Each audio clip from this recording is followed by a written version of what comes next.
Hello student,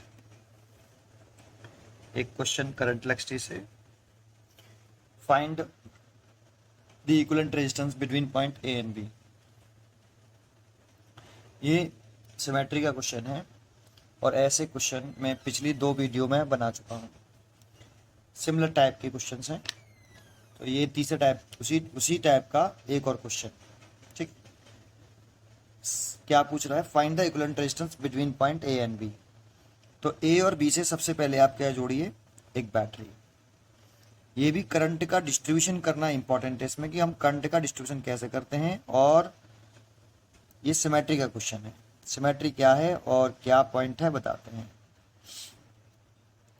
देखो, यहां से करंट चली, करंट का डिस्ट्रीब्यूशन मेन है। यहां से करंट चली आई यहां तक।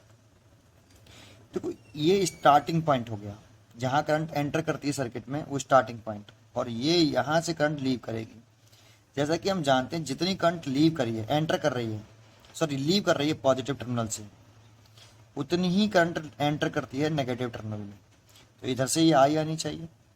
तो यहाँ करंट का डिस्ट्रीब्यूशन कैसे करते हैं? अगर यहाँ से आई दो पार्ट में डिवाइड हुई, ये I1 और ये वाला I2, तो यहाँ लिख लेते हैं I is equal to I1 plus I2।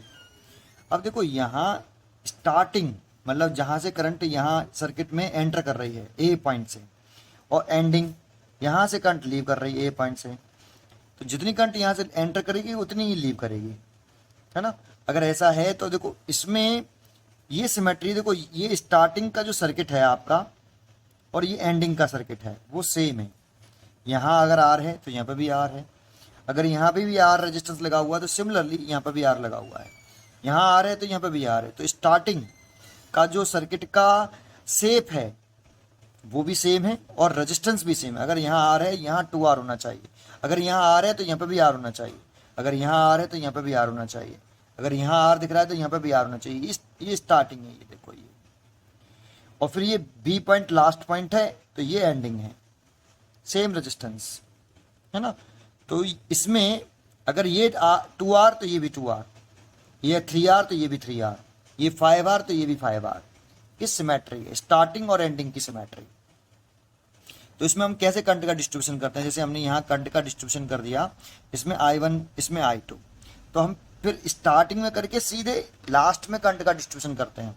यहाँ I1 तो यहाँ पे भी I1, और इधर से करंट आनी चाहिए I2, जिससे I1 I2 मीट करके अगेन I1 I, तो I1 I2 मीट करके I। बीच में करंट का डिस्ट्रीब्यूशन हम सबसे लास्ट में करते हैं।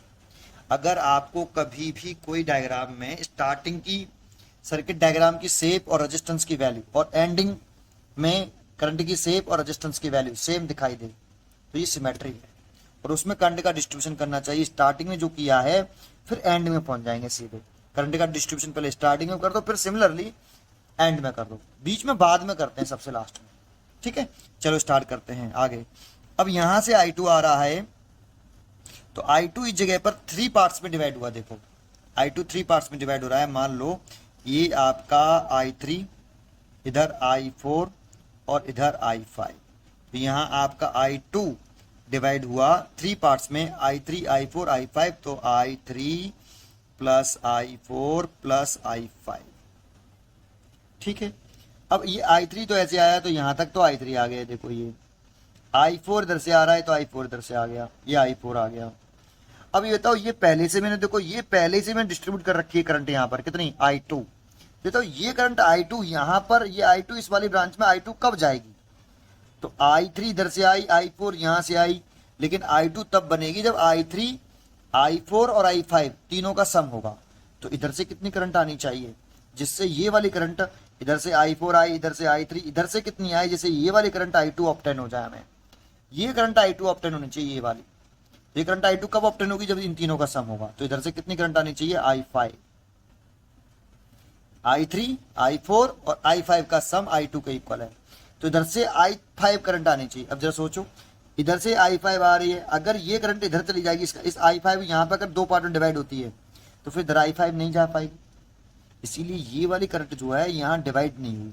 तो यहाँ पर ये जो जंक्शन है ये फेक जंक्शन है, यहाँ पर ये जॉइंट नहीं होना चाहिए, ऐसे ही, है ना, ये जॉइंट नहीं होना चाहिए। और ये देखो ये I1 जा रहा है, जो सीधा I1 चला जाएगा, ये सीधा चला जाएगा इस जगह पर ऐसे I1, इधर भी I1, ये सीधा I1 चला गया। और ये I2 यहाँ दो पार्ट में, तीन पार्ट में डिवाइड हुआ, I3 I4 I5, और ये तीनों पार्ट में यहाँ पे मिलके वापस I2, और ये दोनों मिलके वापस अगेन I। तो करंट का डिस्ट्रीब्यूशन आपको समझ में आया हुआ। अब इसमें कुछ नहीं है, जैसे कर लो। अब चाहो तो देखो ये सर्किट यहाँ से अलग हो गया बेटा, यहाँ ज्वाइंट नहीं है, बस इतना ध्यान रखना, ठीक है। तो इसमें और इसमें करंट सेम है, I5 और I5। सो ये दोनों रेजिस्टेंस किस में हो गए, ये दोनों रेजिस्टेंस सीरीज में है ना। और R का सीरीज करें, सारे रेजिस्टेंस R के हैं, R और R सीरीज कॉम्बिनेशन में है। तो सीरीज कॉम्बिनेशन में अगर हम फॉर्मूला लगाएं R is equal to R plus R2, तो ये R प्लस R 2R हो गया। तो इनमें से एक डिलीट कर देते हैं, एक डिलीट कर दो और इसका कॉम्बिनेशन करके एक हो जाएगा, तो ये हो गया 2R, ये हटा दो, ठीक। R और R सीरीज में, तो इनमें से एक डिलीट कर दिया, ये 2R हो गया। ऐसे ये वाला रेजिस्टेंस, ये रेजिस्टेंस देखो इसमें करंट सेम है, I3, तो ये दोनों भी सीरीज में है, ये वाले दोनों रेजिस्टेंस भी सीरीज में हैं, और ये दोनों सीरीज में हैं। तो इन दोनों का सीरीज भी कर दे, तो ये R, तो ये कितना हो जाएगा 2R। इसमें से एक डिलीट कर दिया, देखो ये वाला डिलीट कर दिया और इसकी वैल्यू चेंज कर दी, अब ये हो गया 2R।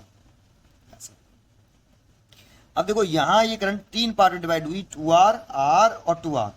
ये तीनों किस कॉम्बिनेशन में होगा, ये पैरेलल कॉम्बिनेशन में।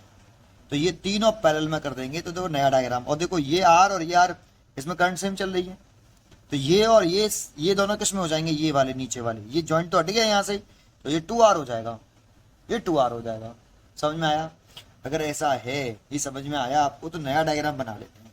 तो नया डायग्राम में क्या करेंगे, ये दोनों तो हम एक कर देंगे, ये एक कर दिया, ये हो गया आपका 2R सीरीज में। ये पॉइंट A है, ये पॉइंट B है ना। कहाँ बनाया, ये बनाया सर, ठीक है। ये 2R कर दिया, देखो ये दोनों एक करके ये 2R कर दिया, देखो मैंने ऐसे। फिर और देखो ये रेजिस्टेंस R लगा हुआ है, तो ये तो लगा रहने दें अभी ऐसे ही, अभी कॉम्बिनेशन नहीं किया है SR का। लेकिन ये 2R, ये R और ये 2R, ये तीनों किस में होगा, ये वाले, ये तीनों पैरेलल में होगा। तो इनका पैरेलल करें तो कितना आएगा बेटा, देखो ये 2R, ये R और ये 2R पैरेलल में होगा, तो ये कितना आएगा, 1/R equivalent is equal to 1/2R plus 1/, sorry R equivalent नहीं, R डैश लिख लेते हैं, 2R और R और फिर ये 1/2R ऐसे। तो यहाँ से 2R एलसीएम ले लें हम, ये 1 आएगा प्लस ये 2 आएगा प्लस ये 1 आएगा, 4 हो गया, 4/2R, ये 1/R डैश लिख लेते हैं। तो R dash is equal to आ गया, ये 2 बार कट जाएगा, दैट मीन्स R/2। तो देखो इन तीनों का कॉम्बिनेशन करके ये जो रेजिस्टेंस बना है ये वाला, वो R/2 बन गया। तीनों का कॉम्बिनेशन करके इसका, तीनों का R/2, और देखो ये रेजिस्टेंस जो लिख रहा है वो R हो गया, देखो यहाँ ऐसे R, और ये A और B से बैटरी लगी हुई है आपकी, ठीक है। अब यहाँ से I आ रहा था, दो पार्ट में डिवाइड हो रहा था, I ऊपर जा रहा था I2, इधर जा रहा I1, तो ये देखो ये इधर जा रहा है I1 और इधर जा रहा है I2, फिर मीट करके वापस आई। अब ये तीनों रेजिस्टेंस फिर अगेन किस में है, देखो आप, ये तीनों सीरीज में है, और सीरीज में करेंगे तो देखो ये R और ये R, 2R और 2R plus R/2, 2R plus R/2 series कर लें, तो ये हो जाएगा 5R/2। तो इन दोनों का एक डिलीट करके नहीं, तीनों का एक कर लें, ये डिलीट कर दिया और ये कर लिया 5R/2, ये तो हट गया, ये 5R/2। अब ये दोनों किस में है, तो देख लो, ये दोनों पैरेलल में, करंट डिवाइड हो रही है यहाँ पे, ये पैरेलल में है, तो हम यहाँ पे इसका इक्विवेलेंट रेजिस्टेंस निकाल लेते हैं। इक्विवेलेंट रेजिस्टेंस ये फाइनल होगा, आप 1/5R/2 2 पर पहुंचा देते हैं, प्लस 1/2R। यहाँ से आप 10R एलसीएम ले सकते हो, 10R एलसीएम लिया तो ये हो गया 4 प्लस ये हो गया 5, ये हो गया 9/10R। ये 1/R इक्विवेलेंट आया है अभी, तो R इक्विवेलेंट अगर हम यहाँ लिखना चाहें तो R equivalent is equal to 10R divided by 9, 10R divided by 9, ठीक है। इतना ही है बेटा आंसर इसका।